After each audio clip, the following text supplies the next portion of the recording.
Olá pessoal, meu nome é Eduardo, seja bem-vindo ao canal. Nesse vídeo, damos continuidade à nossa análise do livro Uma História da Filosofia, do Frederick Copleston, em que ele trata, nesse primeiro volume, da Grécia, Roma e filosofia medieval. Estamos agora na parte 1, que é a primeira parte, que trata sobre a filosofia pré-socrática.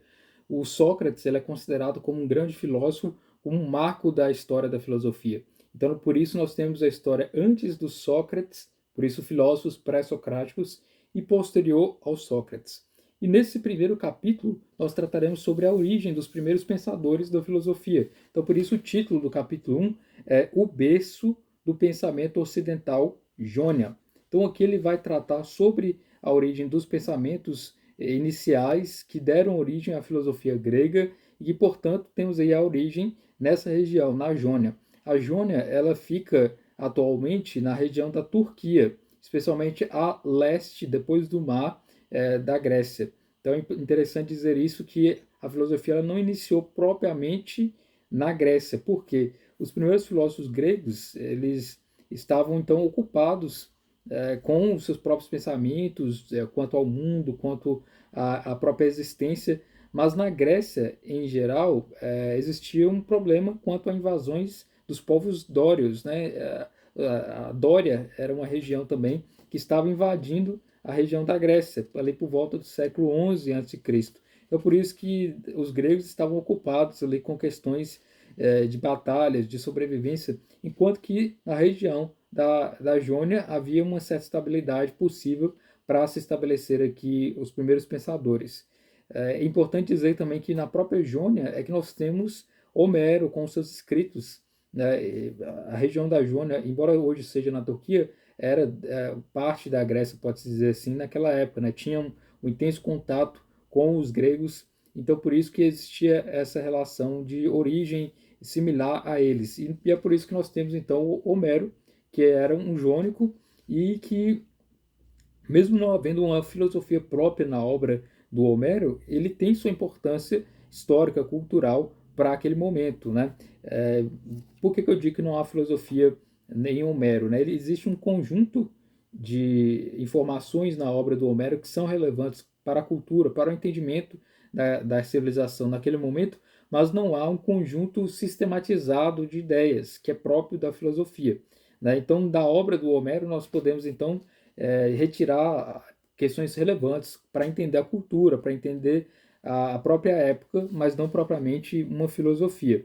E é por isso que ele coloca aqui um trecho interessante, que eu vou ler para vocês aqui na página 33, que diz o seguinte: a nascente filosofia grega, embora naturalmente fosse obra de indivíduos, foi também um produto da cidade e refletia em certa medida o império da lei e a concepção da lei que os pré-socráticos sistematicamente entenderam ao universo inteiro em suas cosmologias. Então veja que para surgir a filosofia grega é necessário existir uma certa estabilidade política e toda uma organização que seja possível de estabelecer ideias e pensamentos, né?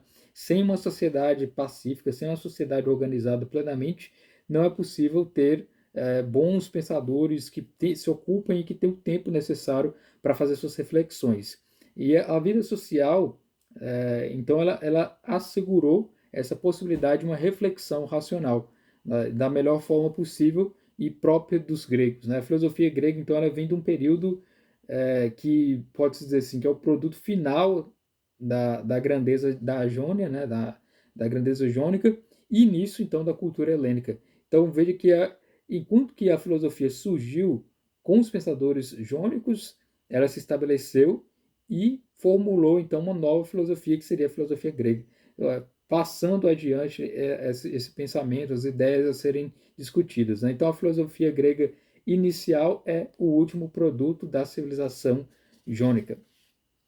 E teria então a Jônia, alguns que questionam, né, que a Jônia teria pegado emprestado da Babilônia ou então do Egito, e que, portanto, a filosofia não teria surgido na Grécia ou com os jônicos, em si surgido na Babilônia ou então no Egito, porque lá existia também pensadores mais anteriores, até mesmo discussões entre os próprios filósofos gregos e os antigos, se os pensadores teriam surgido então no Egito e na Babilônia, Porém, o Copleston ele entende que na Babilônia e no Egito não existia propriamente a filosofia como nós conhecemos. E ele deixa bem claro isso aqui na página 34, dizendo o seguinte: jamais se demonstrou que os egípcios tivessem uma filosofia a comunicar, e nem se levanta a possibilidade de que a filosofia grega tenha vindo da Índia ou da China. Então ele é bem categórico nisso, justamente pelo fato de que há a possibilidade de ter realmente influências do Egito e da Babilônia quanto a aspectos da matemática. Por quê? A filosofia grega ela está intimamente relacionada com a matemática. Então, muitos se questionam que a matemática teria sido importada do Egito ou então da Babilônia, no caso, a astronomia da Babilônia, a matemática do Egito, e, portanto, a partir disso, vinham também junto questões filosóficas. Porém, o autor ele considera a matemática dos gregos como uma espécie de ampliação ou de melhoramento das matemáticas anteriores. Então, a matemática grega ela foi elevada a um novo patamar do que estava em relação ao Egito. Então, é uma certa geometria científica, né, com algo mais analítico do que a matemática do Egito, que servia exclusivamente para questões práticas, né? Por exemplo, construir algo, medir um determinado terreno, era algo visando um resultado prático. Enquanto que na filosofia grega, nos pensadores gregos, a matemática tomou um patamar científico, especulativo, abstrato. Então veja que há uma diferença aí. Então por isso que ele considera que os gregos tinham sua própria originalidade nesse sentido, né? Da mesma forma, a astronomia da Babilônia, que tinha também sua relevância própria, porém estava umbilicalmente relacionada com a religião do povo da Babilônia. Enquanto que nos gregos, o aspecto da astronomia, ele teve um propósito científico, né? Então, por isso que há uma diferença desses ensinamentos anteriores da Babilônia e do Egito e daquilo que os gregos desenvolveram. Porque, embora a Babilônia e o Egito tenham dado os passos iniciais, a matéria preliminar, isso não vai diminuir a genialidade dos gregos em ter moldado isso e tornado ao seu modo próprio, a matemática própria e a astronomia própria, né? E nós temos aqui também na página 35 a citação interessante. Ciência e pensamento, enquanto coisas distintas de meros cálculos prático e crença astrológica, foram criação do gênio grego e não se deviam a egípcios nem a babilônios. Então, ciência e pensamento, né, coisas distintas daquilo que se vive cotidianamente para se usar a matemática, ou mesmo de algo relacionado à religião ou crença vinculada à astrologia, foi uma criação dos gregos essa distinção de ciência e de pensamentos ou de realizações práticas da matemática e entre outros fatores. Então veja que há essa diferenciação clara aí. E ainda continuando, outra citação interessante. Os gregos se apresentam, portanto, como incontestáveis primeiros pensadores e cientistas da Europa. Foram os primeiros a buscar o conhecimento em si mesmo e o buscaram com um espírito científico, livre e desprovido de preconceito. Então, os gregos, né, os primeiros pensadores, começaram a fazer essa distinção entre o conhecimento livre e o conhecimento pré-estabelecido que nós podemos verificar em outras civilizações. E ele coloca também um pouco sobre a ideia do Hegel, sobre a história da filosofia, especialmente sobre a filosofia indiana. Porque o Hegel, ele entende que a filosofia indiana ela não poderia ser considerada como uma filosofia como nós temos concebido na filosofia grega, porque ela é quase idêntica à religião indiana. Então, por isso que não haveria, então, uma influência preliminar, uma influência anterior da Índia sobre os gregos, porque havia, então, uma intenção dentro da filosofia indiana de libertar os homens da ilusão do mundo, da infelicidade da vida, e diferente dos gregos, que utilizavam a filosofia para a busca do conhecimento, o próprio conhecimento em si mesmo. Então a filosofia indiana tinha um propósito vinculado à ideia da vida do ser humano e à sua busca por respostas em se tratando aqui de tratar a infelicidade, né, buscar a liberdade humana, enquanto que na filosofia dos gregos visavam o conhecimento em si mesmo, atingir algo que fosse verdadeiro e que fosse uma informação, um conhecimento que fosse objeto de estudo. Então veja que em si mesmo o conhecimento ele era estudado então pelos gregos. Então por isso que não há influência direta, pode dizer assim, dos babilônicos, ou dos egípcios, ou dos indianos. Então, por isso que se torna uma filosofia autêntica, uma filosofia própria dos gregos. E não se trata a filosofia grega, então, de ser totalmente alheia à religião. Isso é importante ser dito. Embora eles fizessem a distinção do pensamento, né, e da pesquisa quanto ao conhecimento e a religião, não se separava totalmente para os gregos, né? Os elementos místicos e também racionais, eles se interpenetraram, né? Eles tinham uma certa unidade dentre os próprios pensadores, era algo indivisível, né? Então, algo que ele até cita, né, o Werner Jaeger para falar sobre isso. Os filósofos, eles reconheciam as ideias religiosas como sendo aí algo abstrato, uma imaginação humana, diferente aí dos próprios gregos em si, que considerava algo estranho esse tipo de pensamento, mas os filósofos conseguiam conceber os vários aspectos, as várias formas de se pensar o mundo, inclusive aquela ideia da crença que eles presenciavam na sua própria região, que é a crença dos gregos antigos. E é importante dizer que o próprio jônico, né, a região jônica, é a origem dos gregos e da filosofia grega, especificamente Mileto, porque em Mileto é que surgiu Tales de Mileto, né, e que começou a questionar aspectos da natureza, quanto à vida, quanto à morte, e tudo isso se tornou a própria filosofia. Com o passar do tempo, foi se ampliando os vários questionadores sobre determinados aspectos. Então, por isso que é importante dizer que essa é a região, a Jônia, especificamente em Mileto, com o Tales, que foi o primeiro, que é conhecido como sendo o primeiro pensador, primeiro filósofo da antiguidade. Os gregos, então, eles tinham um ideal de moderação, é importante dizer isso, que surgiu quanto a aspectos da virtude, né, vinculados à ideia da polis.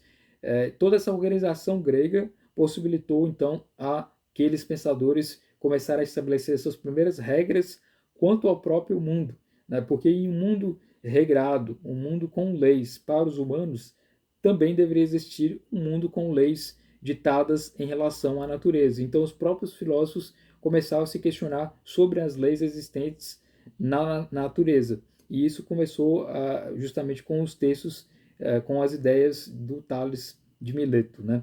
E havia então uma enorme disputa por poder na Grécia, e isso também gerava muitas reflexões e acabava também gerando aspectos do pensamento sobre a ética, né, sobre a conduta humana e sobre a sua valorização, sobre como ele deve agir sobre determinadas situações. E é importante dizer que os gregos, eles tinham as suas próprias noções daquilo que é verdadeiro, daquilo que era ético, mas existiam então dois lados que deveriam ser encarados na cultura grega. Existe o lado da moderação, né, que é a arte, Apolo, né, e as deidades olímpicas, aquilo que buscava então a virtude através da moderação. Enquanto que existia também o lado do excesso, que é a autoafirmação dos gregos, né, e algo desmedido, né, algo que estivesse no chamado transe dionísico. Então esses dois lados é que os gregos conviviam, né, tanto da questão ética quanto dos seus excessos, especialmente a busca pelo poder e a disputa por maior prestígio na sociedade e pelo próprio poder em si mesmo. E ele coloca então a ideia do Urstoff. Né?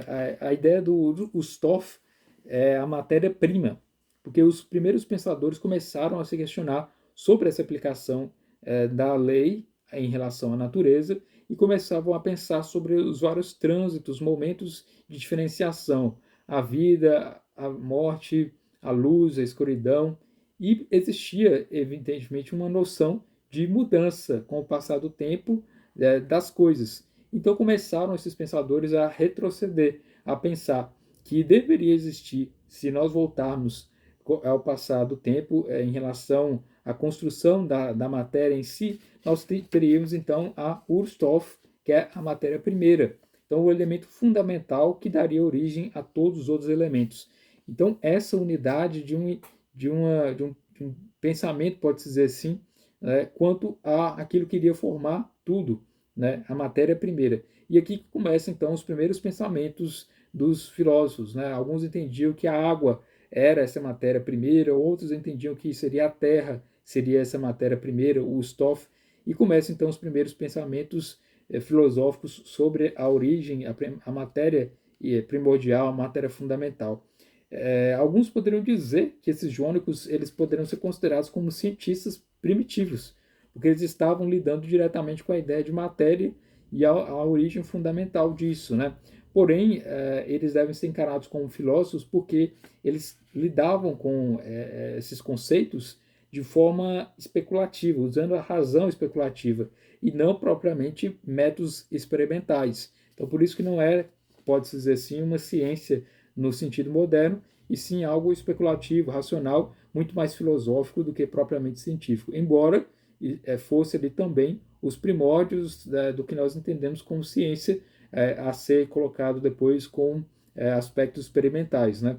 E outro aspecto que é importante dizer, além de utilizar a razão especulativa, é que o universo ele deveria ser governado por leis. Como eu disse, uma civilização organizada, uma sociedade organizada por leis, trouxe essa possibilidade dos pensadores começarem a verificar regras e leis também no universo. Então, o universo ele deveria ter suas próprias leis e dotadas então de algo que fosse racional, que fosse previsível.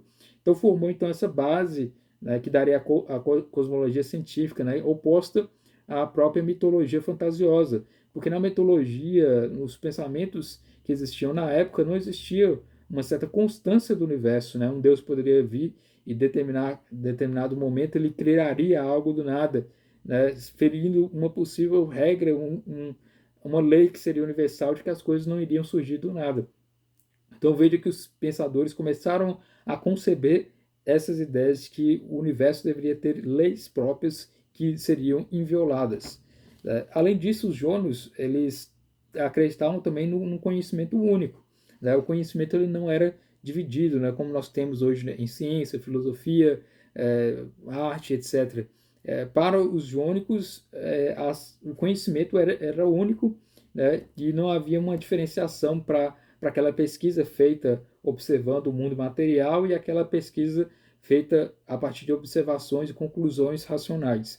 Então, são esses aspectos que trazem os rudimentos para formar a filosofia grega, a filosofia inicial que nós iremos ter aí com os filósofos posteriores a esse momento. Mas basta dizer que nesse capítulo nós verificamos que a filosofia ela tem aí o seu início, seus primeiros momentos com a cultura da Jônia e que depois foi transmitido, evidentemente, para a filosofia grega. Então é isso, espero que você tenha gostado desse vídeo. Se inscreva no canal se você não está inscrito ainda. Muito obrigado pela atenção.